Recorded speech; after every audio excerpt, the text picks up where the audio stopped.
So much like throwing a frisbee, my lead arm is not going to drop down out of alignment with my shoulders. It's almost going to stay in line with my shoulder plane, as you'll see in that throw. Simon Lizotte getting a mention in a video titled "This Magic Left Elbow Move is the Best Ball Striking Tip I've Ever Received." Gotta check it out. This video came up a couple days ago. It popped up on my feed and definitely got excited to see somebody talking about the front arm in a golf swing. I'm gonna go through a few of the different points that he makes, show how they are very similar to what I'm talking about. Again, how the golf swing with a club should match very directly with the backhand disc golf throw. And also talk about a couple points that don't quite match what I'm promoting. So when I swing a bat, I deliver with the lead arm kind of up. So while having the left arm in this kind of a position may seem contradictory to some of the legends of the game and what they had said in the past, if we actually go through and explore their golf swings and what they did, we'll see that almost all of them had the lead elbow pointing somewhat toward the target. We don't see anybody who actually had this lead elbow pointing this direction, especially at impact. At impact, their arm is more internally rotated. So I want to show you what impact would look like with the lead arm from a targetward view in a baseball swing. Something along these lines. You can see how this left arm is kind of up and it's not rotated this direction. Now what's different in a golf swing? Well, we can look at the same thing. When I swing a golf club, there would be impact. You can see it's basically the same relationship, just a little bit more down. So much like throwing a frisbee, my lead arm is not going to drop down out of alignment with my shoulders. It's almost going to stay in line with my shoulder plane, as you'll see in that throw. We want the front elbow up and externally rotated like he's showing right there. Probably the most important thing that I have seen teaching lessons myself. It's one of the biggest portions of the disc golf throw that need work for newer players. And it's the positioning of the elbow when you, number one, extend to throw, and also when you begin rotating and creating that coil to eject the disc out. The easiest rule of thumb that I can give anyone watching this video, if they're wondering if they have good elbow positioning, is the crease of your elbow throughout the entire swing, is it facing up in the air or is it facing out? When we supinate, when we throw, the crease of your elbow is going to go up. And this is a no-no if you're trying to throw a power shot. The big lever sending energy into the wrist is the forearm. That's one of the last things that ejects the disc out and sends the energy into the wrist. Creating the space between the elbow and the torso coming in, if I bring it in close, it's called pinning. The biomechanical term is pinning it to your body, right?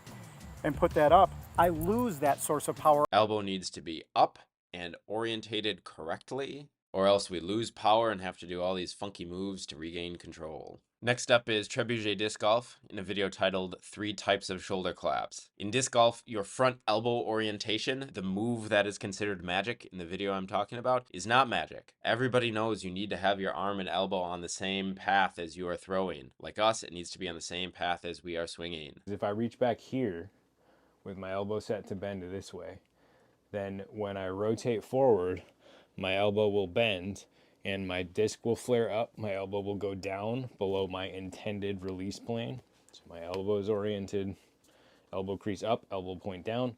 Then when I bend the elbow, I get shoulder collapse because of the elbow orientation. So I call this one elbow orientation collapse. That ends usually results in swoop. Used it before, but I'll use it again. DG Spin Doctor. He's a great example of what the arm does when it does all the right things. Pay attention to his elbow. It's magnificently out of the body. It's the total opposite of this. It looks like this.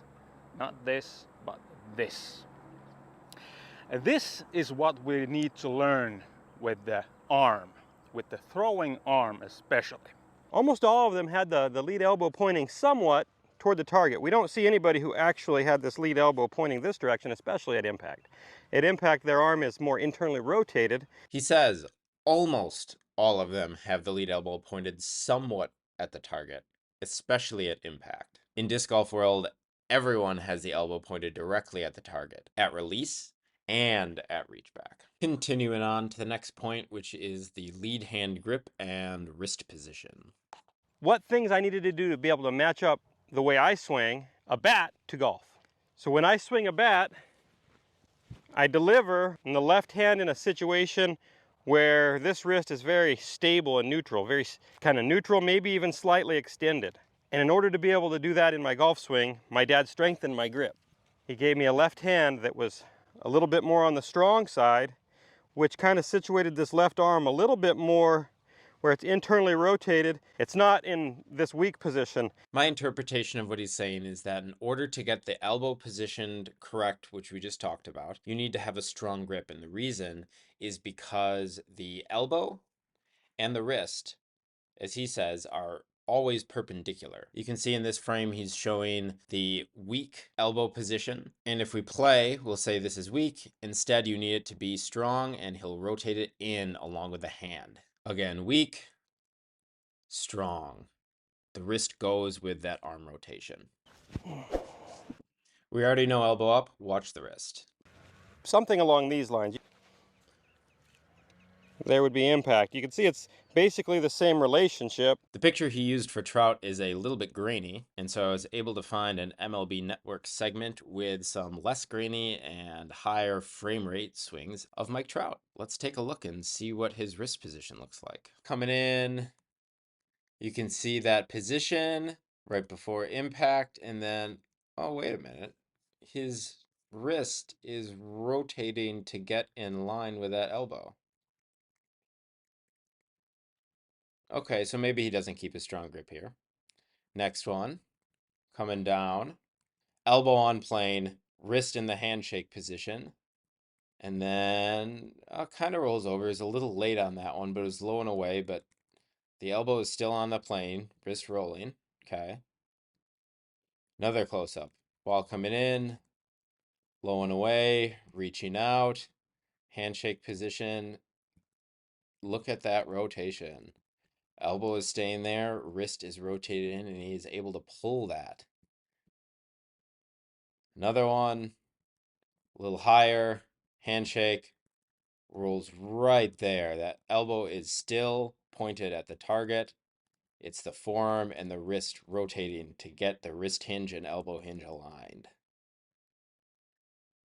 Last one showing here. This is a really good one. You can see elbow and wrist perpendicular to here, and then it rolls. You can see that elbow is not getting tucked. It is the forearm rolling instead. For the golf example, here's Koepka, and what I want you to do is watch when this frame comes down and stops, and then there. Did you see that frame? We'll do it one more time. It stops there, and you're thinking, okay, you're in the handshake position. Yep, that's a strong grip. And then it moves. That elbow didn't move. That wrist moved. The wrist is decoupled from the elbow, opposite of what he's trying to say in the video. He's trying to say that in order to get the elbow in this position, you need this strong grip. But what Trout just showed and Koepka is showing here is that this elbow hinge and the wrist hinge, they're not hooked together. You can separate them. Moving to the disc golf world, Scott Stokely. Your elbow and wrist are hinges. The hinges move parallel to the ground. Or parallel to our swing plane. That's all this is. Your elbow is here. Here's the hinge. Arm, forearm. This hinge of the elbow moves this direction. Your wrist is a hinge. Your forearm and your hand parallel to the ground. This hinge moves this direction. With Trout and Koepka, there's a lot of wrist turning at the last second. In disc golf, this is often called turn the key. So if you search disc golf turn the key, you'll see tons of things on it. But here's GG Spin Doctor talking about how turn the key is okay, but in the end, you want to get them on the same plane. The ultimate fix is to keep the elbow and the wrist line on the same swing plane.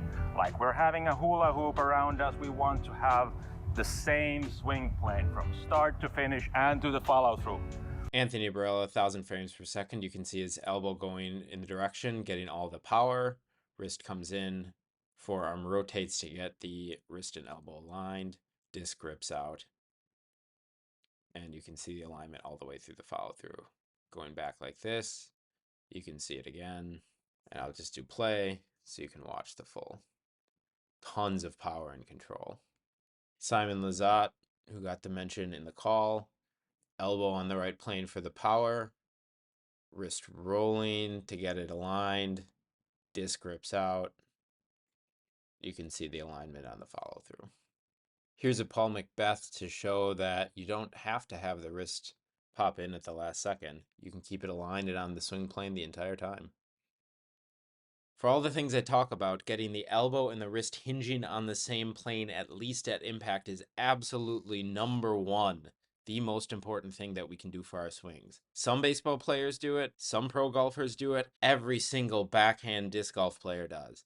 And it's not taught or known in baseball or golf. Look at the original video. He says in order to get the elbow power, you have to have a strong grip. You do not. You can rotate and get these on the same plane for the control. Here's an example from another Trout video about why you'd want to do this. But you have to be able to use the top and the bottom of the zone, but Trouty's taking advantage every time right now, and I love what I'm seeing from him. Look at the motion that he's doing in order to say, if you want to be able to do the top and the bottom of the zone, where does your hand have to be positioned? You can't come there with a strong grip. That's why Trout is so good. And that's why this move is so good for us as well with swinging a golf club. Timing gets a little bit off, something gets a little bit weird, our hand in this position is able to correct. It's not going to be able to correct like this. To round out this section, here's Trebuchet and why this is difficult even in disc golf. From suitcase, with your elbow pointed off the side of the tee pad, crank the disc back up. Feel all that tension in your elbow and your forearm. That's why people don't do it. That's why they instead end up here, where they're gonna be aware of where your elbow is and if it's gonna pull you off of your plane.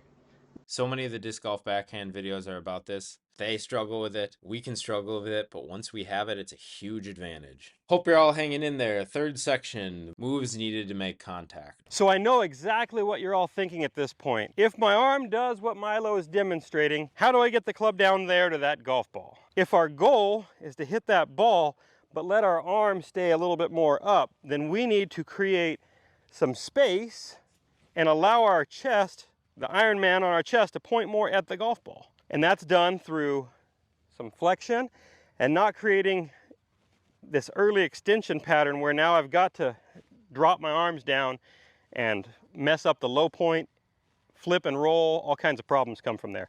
So if we can feel that left arm working the same way and just maintain our inclinations or even increase them slightly, now my left arm can work in the exact same way. So for those of you at home that might be struggling with the idea that you're standing up or that you're pulling down, I don't know which one you're doing, but they tend to go together, and neither one are great. Make some one-armed left-arm swings, maybe grip down on the club a little to make it a little lighter, and what you're going to feel is that your left arm kind of floats and you can turn into it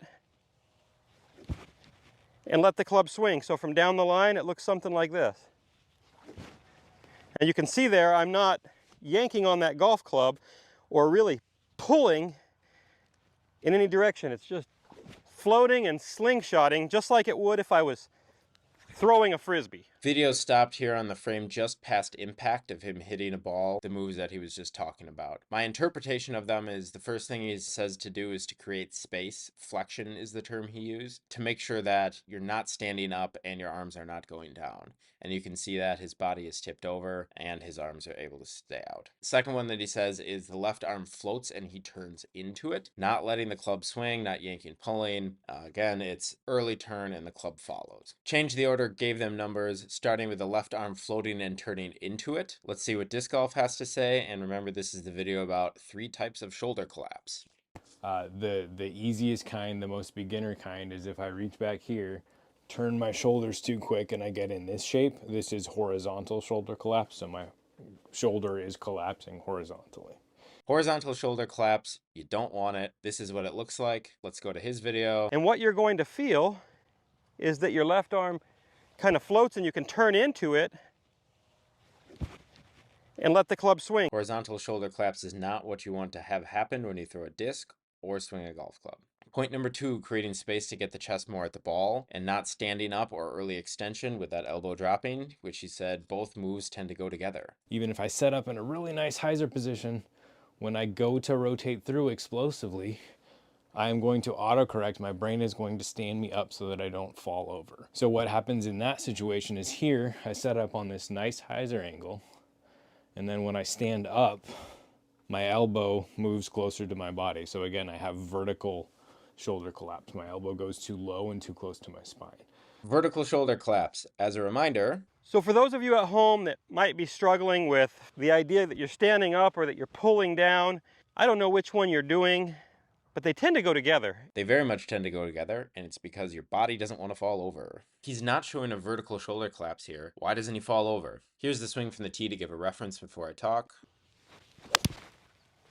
When thinking about balance in the golf swing, and this is the same with the disc golf backhand, you always want the center of gravity within your feet. When you have a club head going through at high speeds, along with your hands out in front of where your feet are, you're going to need more weight back to stop from falling over. What you see when he comes down, and this I've talked about with lower body before, there's a hip rotation back where the weight gets further back and onto that front heel.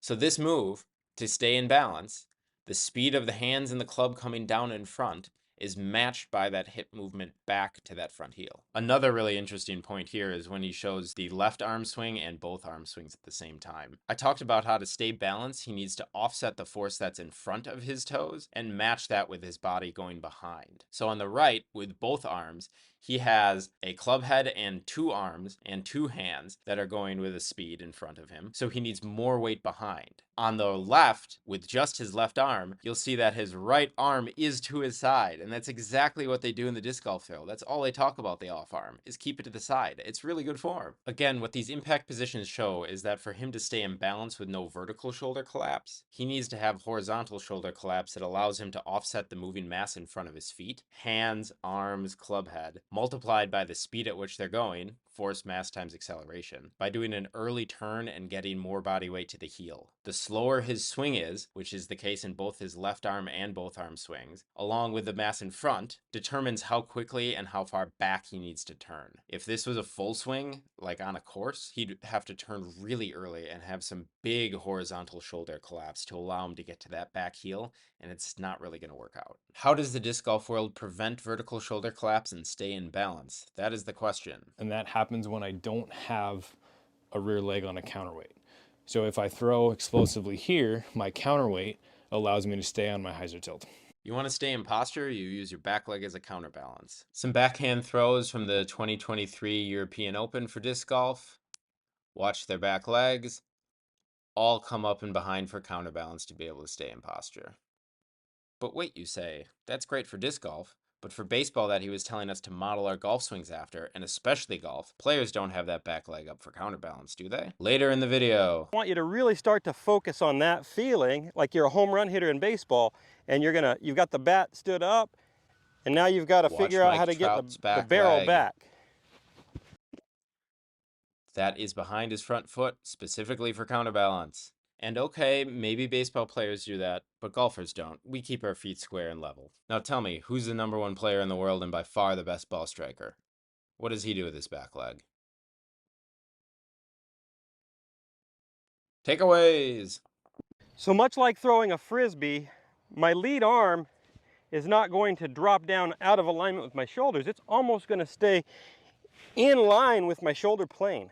Lead arm shouldn't drop down from the shoulder plane, more like the swing plane. Absolutely. Simon's a great reference, like a disc golf backhand throw. Number 2. He gave me a left hand that was a little bit more on the strong side, which kind of situated this left arm a little bit more so that the elbow is pointing somewhat toward the target. Yes, a strong grip helps get that elbow aligned, but you don't need to do that. You can decouple the wrist and the elbow and make them aligned and have them work together. The ultimate fix is to keep the elbow and the wrist line on the same swing plane. And number 3 is that your left arm kind of floats and you can turn into it and let the club swing. He says that in order to keep the front arm up, you want to let it float and turn into it. This is a shoulder collapse. You don't want to do it, and the reason he's doing this is to stay in balance. If you want to stay in balance, put that back leg back for a counterweight. Offer these reflections, take what helps, leave what doesn't.